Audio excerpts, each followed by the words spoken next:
When it comes to technology, we typically leapfrog on the backbones of what was given before us.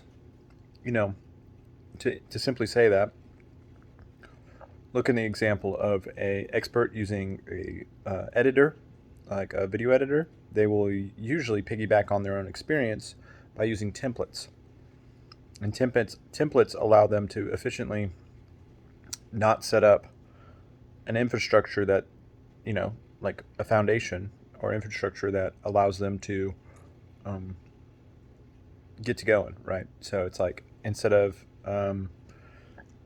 another example of this would be like Joe Rogan's podcast. Podcast's already set up. He just shows up, puts on his headphones, and just starts going. So it's interesting that we don't use that for finances. It's typically it's typically like, hey, start on your own.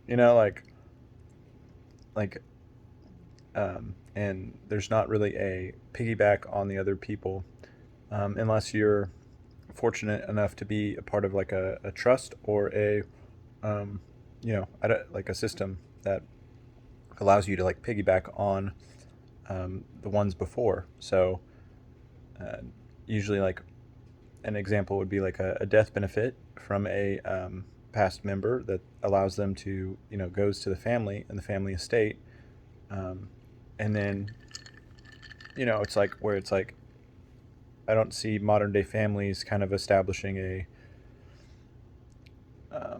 I guess I just need to talk to more people, but seeing it like if they like establish like a thing for their uh, kind of like a fund for their people who are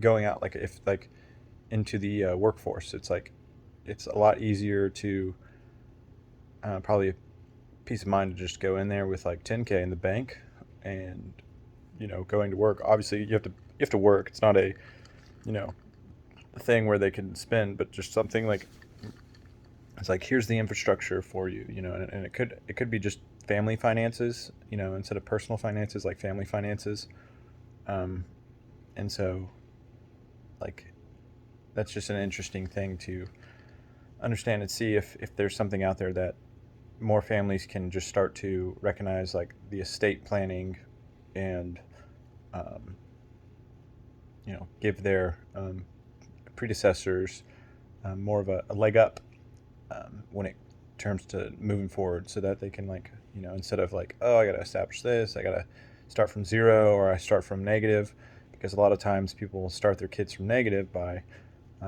not teaching fundamentals and you know of like credit card usage or debt usage. So just poor spending habits, and instead leapfrogging into saying, hey, look, it is wise for you to pay off your debts, um, and find productive debts so that you can pay them off by being productive, by being put to work, allow themselves to pay themselves off, and um, that's through business and entrepreneurship is the way of that way. So um, yeah, that's just an interesting thing.